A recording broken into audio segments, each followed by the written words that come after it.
इस वीडियो में हम लोग बीए सेमेस्टर 1 हिंदी ऑनर्स का सिलेबस जानेंगे कि क्या क्या इसमें आपको पढ़ना होगा, कितने सब्जेक्ट पढ़ना होगा और एग्ज़ाम किस प्रकार से होगा, पूरी डिटेल से जानेंगे। यानी कि आप बीए हिंदी ऑनर्स कर रहे हैं तो आपका हमारे इस चैनल में स्वागत है। इसमें हम लोग हिंदी से संबंधित सभी जानकारी डालते हैं। तो स्टार्ट करते हैं हिंदी ऑनर्स सेमेस्टर 1 का सिलेबस। सबसे पहले तो आपको ये बता दें कि 5 सब्जेक्ट आपको पढ़ना होगा, यानी 5 पेपर रहेंगे, जिसमें आपका पहला कंपलसरी वाला, दूसरा जनरल इलेक्टिव, तीसरा भी जनरल इलेक्टिव, चौथा ऑनर्स, पांचवा ऑनर्स पेपर, यानी 500 नंबर का होंगे, जिसमें आपको ये पाँचों पेपर मायने रखता है और आप पाँचों पेपर में जितना अंक लाते हैं उसके अनुसार ही आपका ग्रेडिंग किया जाएगा। जैसे कि आप पाँचों में फर्स्ट का अंक लाते हैं 60% तो आप फर्स्ट हो जाएंगे, नहीं तो आप दूसरा नंबर लाएंगे तो सेकंड हो जाएंगे, कम लाएंगे तो फर्स्ट से। यानी पहले से कुछ अलग हो गया। पहले ऑनर्स वाला ही नंबर 8 किया जाता था फर्स्ट सेकंड के लिए, लेकिन आजकल जो ये सेमेस्टर सिस्टम आ गया है तो ये टोटल नंबर को 8 किया जाता है। तो स्टार्ट करते हैं कौन कौन से पेपर है और क्या क्या पढ़ना होगा। जैसे कि एक पहला है कंपलसरी कोर्स, जिसमें आपको एक लैंग्वेज लेना ही होगा, यानी हिंदी लैंग्वेज कंपलसरी है। यदि आप हिंदी लैंग्वेज नहीं लेते हैं, इंग्लिश लेते हैं, तो यहाँ देखिए नॉन हिंदी 50 का आपको लिखना ही होगा और 50 मातृभाषा। यानी ज़्यादातर विद्यार्थी तो यह कंपलसरी कोर्स ही लेते हैं, जिसमें हिंदी का में 100 नंबर का लिखा हुआ रहता है। सेकंड में है जनरल इलेक्टिव। जनरल इलेक्टिव आप जो चाहे ले सकते हैं, जैसे पॉलिटिकल साइंस, हिस्ट्री, ज्योग्राफी, जो आपको अच्छा लगे वो आप इसमें ले सकते हैं और यह आप लेते भी हैं। तीसरा में भी है जनरल इलेक्टिव 2, जो पहला में लिए वो आप इसमें नहीं ले सकते हैं। जिसमें जनरल इलेक्टिव 2 में जैसे पॉलिटिकल लिए हैं तो 3 में आप पॉलिटिकल नहीं ले सकते हैं, हिस्ट्री ले सकते हैं या दूसरा सब्जेक्ट ले सकते हैं। जो कि आप फॉर्म भरे हैं उस समय आप जिसे लिए हैं उसी प्रकार से एग्ज़ाम में आएंगे। अब तीसरा, अब चौथा जो सबसे इम्पोर्टेंट है कोर कोर्स, यानी कि ऑनर्स पेपर। ऑनर्स पेपर में आपको टोटल 100 नंबर का होगा। 100 में आपका 25 नंबर कॉलेज से दिया जाएगा मिड एग्जामिनेशन से, यानी कि मिड एग्ज़ाम से, और 75 नंबर आपका लिखित एग्ज़ाम में होगा, यानी कि आप 75 नंबर का इन सेमेस्टर एग्जामिनेशन लिख सकते हैं, यानी कि एग्ज़ाम लिख के 75 नंबर ला सकते हैं और 25 नंबर भी एग्ज़ाम लिख के लाते हैं, लेकिन वह कॉलेज द्वारा दिया जाता है। यानी 25 नंबर कॉलेज से और 75 नंबर का एग्ज़ाम, यानी इन सेमेस्टर एग्जामिनेशन ESE, और MSE यानी मिड सेमेस्टर एग्जामिनेशन के लिए 25 नंबर। आप यह सबसे इम्पोर्टेंट है कि इसमें पढ़ना क्या है ऑनर्स पेपर में, क्योंकि आप हिंदी ऑनर्स कर रहे हैं तो हिंदी में पढ़ना क्या है उसके बारे में पूरी डिटेल से आप जानेंगे कोर 1 में। तो कोर 1 में आपको हिंदी साहित्य का इतिहास पढ़ना है। आदिकाल यानी कि हिंदी साहित्य का इतिहास कैसे प्रारंभ हुआ। इसमें आपका 3 चैप्टर है।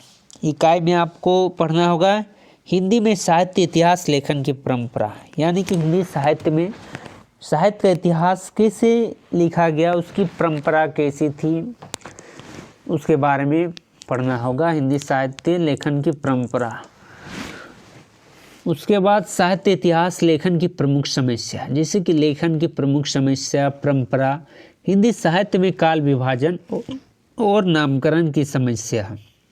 इसमें आपको चैप्टर 1 में पढ़ना होगा कोर 1 का। अब चैप्टर 2 में आपको पढ़ना होगा कोर 1 का ही आदिकाल का नामकरण और काल सीमा, यानी आदिकाल का कैसे नाम हुआ, उसकी काल सीमा, आदिकालीन काव्य प्रवृत्तियाँ, रासो काव्य परंपरा तथा पृथ्वीराज रासों की प्रामाणिकता, ये सब आपको पढ़ना होगा। तीसरा में है आदिकाल के कवि अमीर खुसरो और विद्यापति के बारे में पढ़ना होगा। इसमें आप हिंदी साहित्य के इतिहास में आदिकाल पढ़ सकते हैं कोर 1 के लिए। आपको इसमें निर्धारित पुस्तक काव्य कुंज ले सकते हैं जो डॉक्टर विद्यावासिनी नंदन पांडे, अरुण कुमार, डॉक्टर मिथिलेश कुमार सिंह का लिखा हुआ है। या आप हिंदी साहित्य के इतिहास ले सकते हैं, कोई भी राइटर का हो सकता है। लास्ट पेपर 5वां पेपर में कोर 2 में आपको भी सेम प्रोसेस का एग्ज़ाम होगा कोर 1 जैसा ही, 25 नंबर कॉलेज से और 75 नंबर का एग्ज़ाम, यानी इन सेमेस्टर एग्जामिनेशन और कॉलेज द्वारा लिया हुआ एग्ज़ाम को बोलते हैं मिड सेमेस्टर एग्जामिनेशन, यानी मिड एग्ज़ाम कॉलेज द्वारा नंबर दिए जाएंगे और इन सेमेस्टर एग्ज़ाम होगा और कॉपी बाहर जाके कट के नंबर दिए जाएंगे। इसमें भी सेम वैसा ही है प्रोसेस। इसमें आपका और एक इम्पोर्टेंट बात बता देना चाहते हैं कि जितना भी आपका पेपर है 5 पेपर, इसमें आपको 1 नंबर वाला 10 गो पूछेंगे जो खंड ए में आएंगे और खंड बी में आएंगे 5 नंबर वाला। 5 नंबर वाला आपको खंड बी में 6 में किन्हीं खंड बी में आपको 5 नंबर वाला पूछे जाएंगे। खंड खो में आपको इसमें दीर्घ उत्तरीय प्रश्न पूछे जाएंगे जो आप में 6 रहेंगे, जिसमें आपको 4 को जवाब देना होगा, यानी कि 15 नंबर का 4 गो जवाब देना होगा। और प्रश्न 5 नंबर वाला 2 गो प्रश्न होगा जिसमें आपको 1 का जवाब देना होगा, यानी कि 15 चौके 60 और 5 65 और 1 नंबर वाला 10 यानी 75। तो ऑनर्स पेपर में 75 का पूछेंगे, बाकी पेपर में 100 का हो जाएगा। वो जो ये 5 नंबर वाला है वो 4 हो जाएगा, तो 100 का हो जाएगा वो। और इधर 1 नंबर वाला भी बढ़ जाता है। तो इसमें कोर 2 में क्या क्या पूछेंगे वह देखना जा रहे हैं इसमें। जैसे हिंदी साहित्य का इतिहास, पहला में था आदिकाल, उसके बाद जस्ट आदिकाल के बाद भक्तिकाल आ जाता है, तो इसमें भक्तिकाल के बारे में पूछेंगे। तो भक्तिकाल के बारे में क्या पूछेंगे, तो चैप्टर 1 में आपको पढ़ना होगा भक्ति आंदोलन की पृष्ठभूमि, मतलब भक्ति आंदोलन क्यों हुआ, लोग लड़ाई छोड़ भगवान का भक्त क्यों बने, भक्तिकाल का प्रारंभ कैसे हुआ एवं उसका विकास कैसे हुआ, भक्तिकाल की प्रवृत्तियाँ या विशेषता, यह चैप्टर 1 में पूछेंगे। चैप्टर 2 में आपको संत काव्य परंपरा, सूफी काव्य परंपरा, कबीर और जैसे जैसे भक्ति आंदोलन हुए भक्तिकाल में, तो उसमें 2 काव्य धारा में बढ़ गए, जिसे संत काव्य परंपरा और सूफी काव्य परंपरा, जिसमें कबीर और जायसी है, तो इसके बारे में पढ़ना होगा चैप्टर 2 में।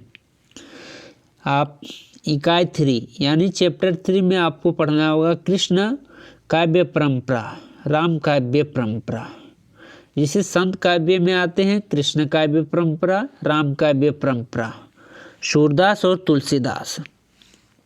उसके साथ साथ आपको कबीरदास, सूरदास, तुलसीदास और राजखान की कविता पढ़नी होगी, जो आपको काव्य कुंज में यह सब मिलेगा। और आप एक हिंदी साहित्य का इतिहास खरीद सकते हैं। तो ये थे सेमेस्टर 1 का सिलेबस डिटेल।